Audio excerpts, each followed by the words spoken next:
Hi everyone, welcome to the biology concept. आज के इस वीडियो में हम जानेंगे माइटोसिस के महत्व के बारे में, that is significance of mitosis. इसकी क्या इम्पोर्टेंस है हमारी लाइफ में, उसके बारे में। ठीक है, तो स्टार्ट करते हैं हम कि माइटोसिस को हम इक्वेशनल डिवीजन भी कहते हैं। क्यों हम इसे इक्वेशनल डिवीजन कहते हैं? क्योंकि इसमें डॉटर सेल्स के क्रोमोसोम का नंबर सेम होता है जो कि पेरेंट सेल का होता है। ठीक है, अगर पेरेंट सेल का 2n है तो डॉटर सेल के क्रोमोसोम का नंबर भी 2n ही होगा। ठीक है, अगर 4n है, पेरेंट सेल का अगर 4n है क्रोमोसोम का नंबर, तो डॉटर सेल में भी 4n ही होगा। ठीक है, इसलिए हम इसे इक्वेशनल डिवीजन कहते हैं। अब बात करेंगे कि माइटोसिस होता कहाँ है। तो माइटोसिस जो है वो डिप्लॉयड सेल्स में होता है। अब डिप्लॉयड सेल्स क्या होते हैं? ये वो सेल्स होते हैं जो एक कंप्लीट सेट ऑफ क्रोमोसोम रखते हैं। सेट ऑफ क्रोमोसोम, सेट और या पेयर ऑफ क्रोमोसोम रखते हैं, और उनमें एक सेट जो है वो मदर से आता है और दूसरा सेट जो होता है वो फादर से आता है। ठीक है, inherited from each biological parent. This condition represented as diploid condition, diploid cell. ठीक है, नेक्स्ट, कुछ लोअर प्लांट्स और सोशल इंसेक्ट्स में, social insects like bees and ants में हैप्लॉइड सेल जो है वो भी डिवाइड करते हैं वाया माइटोसिस। ठीक है, कुछ लोअर प्लांट्स की बात कर रहा है ये, लोअर प्लांट्स में और एनिमल्स में, एनिमल्स लाइक सोशल इंसेक्ट की बात कर रहा है, जो कि क्या है, बीज एंड एंड्स हैं। उनके अंदर हैप्लॉइड सेल भी जो डिवाइड होता है वो वाया माइटोसिस होता है। ठीक है, ये हेल्प करता है, दैट इज़ माइटोसिस जो प्रोसेस है वो हेल्प करती है ग्रो होने में and maintain tissues even through their haploid. ठीक है, माइटोसिस जो प्रोसेस है वो कि ये लोअर ऑर्गेनिजम्स और कुछ सोशल इंसेक्ट्स को हेल्प करती है ग्रो करने में, टिश्यू मेंटेन करने के लिए, even their haploid bodies. Okay,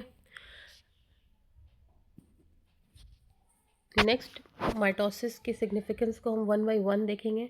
तो पहला तो ये है कि ये जेनेटिकली आइडेंटिकल सेल्स को प्रोड्यूस करते हैं। ठीक है, माइटोसिस जो है वो दो डिप्लॉयड डॉटर को प्रोड्यूस करता है, टू डिप्लॉयड डॉटर सेल्स को प्रोड्यूस करता है जो कि अपने पेरेंट की तरह सेम होते हैं, दैट इज़ आइडेंटिकल होते हैं अपने पेरेंट्स के।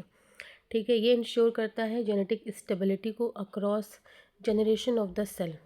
जेनेटिक स्टेबिलिटी को ये मेंटेन करता है और ये श्योर करता है कि जो सेल डिवाइड हो रहा है वो सेम टू सेम क्लोन हो अपने पेरेंट सेल का।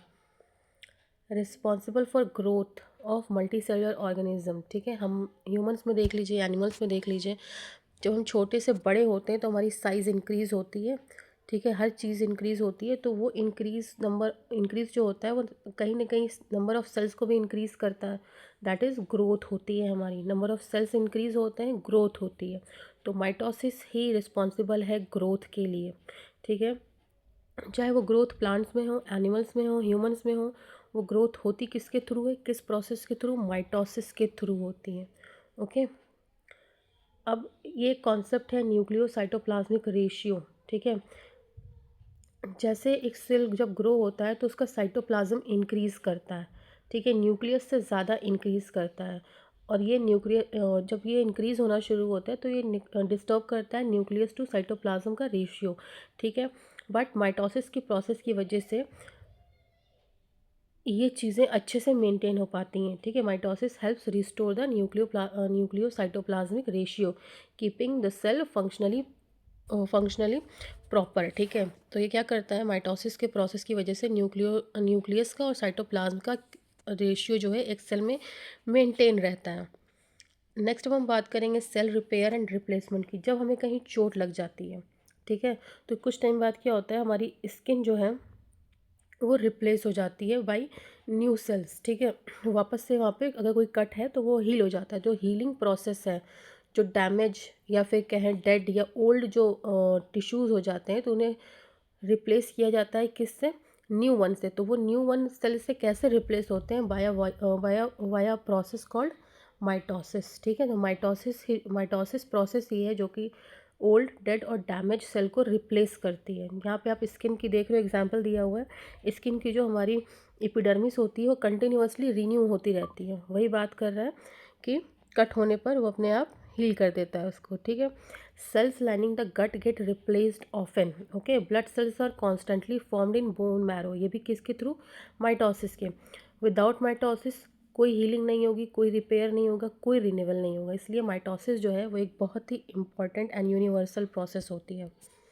नेक्स्ट अब हम देखेंगे एसेक्सुअल रिप्रोडक्शन में क्या होता है। Lower organisms like hydra and east जो कि एक यूनिसेलुलर ऑर्गेनिज्म है, इसमें माइटोसिस हेल्प करता है क्लोनिंग एंड बर्डिंग। क्लोनिंग एंड बर्डिंग क्या है, इसका रिप्रोडक्शन होता है।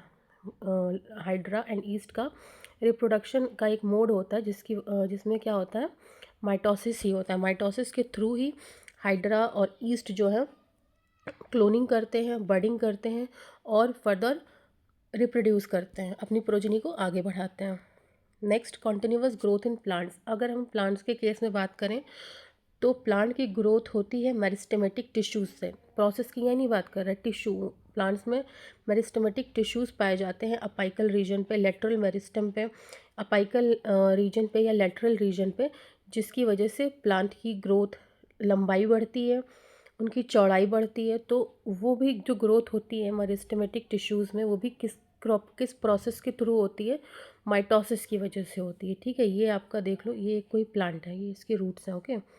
ये प्लांट है, तो ये जो रीजन होता है ना टॉप वाला, ये होता है अपाइकल, ठीक है। अपाइकल मेरिस्टम के टिश्यूज़ यहाँ प्रेजेंट होते हैं, जो इसकी टिप पे प्रेजेंट होते हैं, जो कि इसकी लेंथ को बढ़ाते हैं, ठीक है। ये रूट के टिप पे भी प्रेजेंट होते हैं अपाइकल मेरिस्टम जो होते हैं, रूट के, शूट के, जिसके इसकी साइज लेंथ इंक्रीज होती है, ठीक है, वाया प्रोसेस ऑफ माइटोसिस।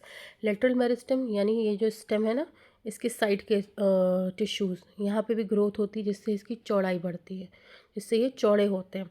तो thickness of the stem increases via mitosis, ठीक है। This tissue divide rapidly via mitosis, enabling plants to grow throughout the life. Mitosis की ही प्रोसेस की वजह से प्लांट्स जो हैं जब तक ज़िंदा रहते हैं वो ग्रो होते रहते हैं, ठीक है। अगर उनको कहीं कट भी होता है तो वो अपने आप को हील करते रहते हैं via the process of mitosis. So mitosis एक बहुत ही इम्पॉर्टेंट प्रोसेस है जो कि मस्ट है आपकी अच्छी लाइफ के लिए, ओके। आई होप आपको ये वीडियो हेल्पफुल लगा हो, आपको ये वीडियो की हर एक पॉइंट्स अच्छे से समझ आई हुई।